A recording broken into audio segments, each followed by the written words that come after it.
everyone, my name's Miranda, and today I'm here to review episodes 1 and 2 of the new season 2 of Supergirl. And the big thing for these two episodes is Mr. Clark Kent, aka Superman. And I have to be honest, I didn't know exactly how I was going to feel about Superman because I felt like, and I think a lot of people probably felt like this, like it was just to try and get the boys in, like saying like, oh, Supergirl can't stand on her own, so we need to bring Superman in to try and get more viewers. And I was like, Flash doesn't have to bring in like Batman to make it good. It just felt like it was kind of just to get the dude bros to watch, but after watching these first two episodes, I am actually very excited for Superman. I think he's very great in that he's not trying to be like, oh, I'm better than Kara, I'm more experienced. She's actually saved him. He's given her credit multiple times for things like, oh, you do this and I'll do this. And they're definitely more equal than I thought they would be, so I really love it, and it makes me so happy that the boys that were watching it for like Superman to come and rescue Supergirl are probably like, what is happening? This is not what I wanted. And it's just like, bow down, boys, because it is Supergirl's time. And I love that they were more equals and more like the last two kind of their kind, so there's that special connection that they have. We also got our first look at Lena Luthor, who I am absolutely in love with. I think the actress playing her is so good. Like, she just plays her in such a way that like you want to believe she's good, but like because her last name is Luthor, like you don't trust her. And I honestly don't know now, because it's like she seems good. She seems like, I don't want to be like my brother. She is adopted, so she's not a Luthor by blood. But at the same time, like, I feel like I'm being lured into a false sense, but then, like, only because her last name is Luthor. And I'm like, you can't be mean like that just because her last name is Luthor. But at the same time, I don't know. I don't know what's happening with them. And it's really interesting. I like her relationship with Kara. I know so many people are shipping them, and I kind of am too. I don't think anything's going to happen with that just because it's CW, and I don't see CW ever being that cool enough to actually have them get together. I really like their relationship. I think it's cute how she's just constantly amused by Kara and kind of like takes her under her wing, and she's the one that basically inspired Kara to be a reporter, or at least realized that she wanted to be a reporter. So that was really, really cool, and I'm interested to see where this relationship and this possible friendship is gonna go, because we know Clark doesn't trust her, obviously, whereas Kara was more willing to give her the benefit of the doubt. So I think that's gonna be interesting, just to see if that maybe will bring up some tension between Clark and Kara, if he wants to blame Lena for something just because she's a Luthor, whereas Kara's like, no, she's my friend, she wouldn't do this.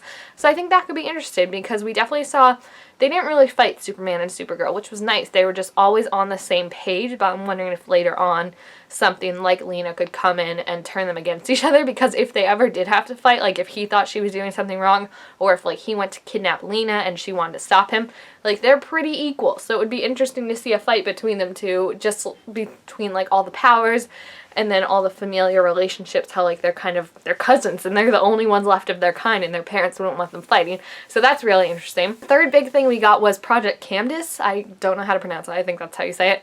And I guess this is going to be the big bad guys of the season. I realize, unlike Arrow and Flash, it took me a little longer to figure out like what Supergirl, well, who the bad guys is. And Supergirl usually does that with like who the overarching bad guy is. It was like that in season 1. It took a little while to figure it out, and it's not like Arrow and Flash where like every single episode basically almost has this kind of underlying, the bad guy, the overarching bad guy is here. But Project Candace basically is very interesting in that it's very time relevant, I feel like, because it's a project basically that wants to eradicate all the aliens from our world and say that they're not humans, they don't deserve to be here, they're dangerous.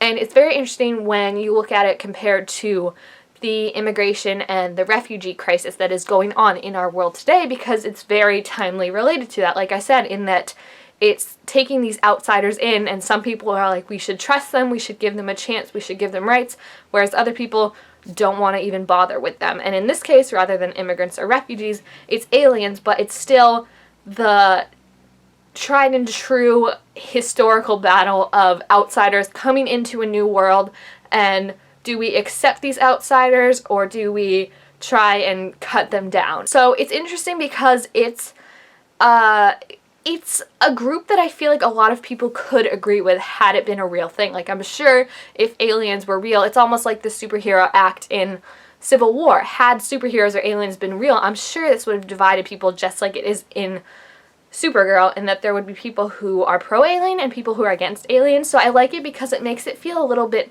more real, as opposed to like Damien Dark, who was just, you know, this like immortal time-traveling person, or, you know, Zoom, who can, like, go back and forth between worlds. Like, it feels very timely, and it feels a lot less clear of, like, bad guy versus good guy, because I'm sure there's gonna be characters that we like that maybe are on the side of, like, well, aliens aren't all that good. Maybe we do need to police them. So I think it's going to be a very interesting season, and I'm really loving it so far. I think this reset for CW, new sets, new characters, has been really great.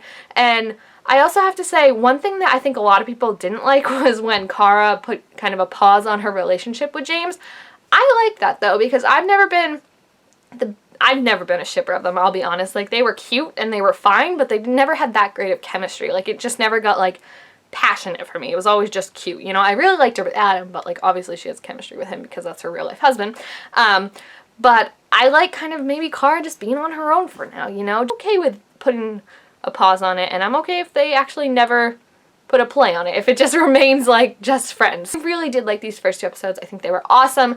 I can't wait for Superman to come back. In some sense, I'm glad he didn't stay too long, but I think they're definitely going to bring him back because he was such an amazing addition to it and really cool in what he brought out with Kara and her relationship with Hank and her relationship with Alex and everything like that. And of course, Wynn just loved him. So if you have seen the Supergirl premiere and have any thoughts about it, please feel free to leave that down below. And also make sure to give this video a thumbs up if you enjoyed it, and make sure to check out my review of the next 2 episodes of Supergirl, which should be up momentarily. So thank you guys so much for watching, and I will see you next time. Bye!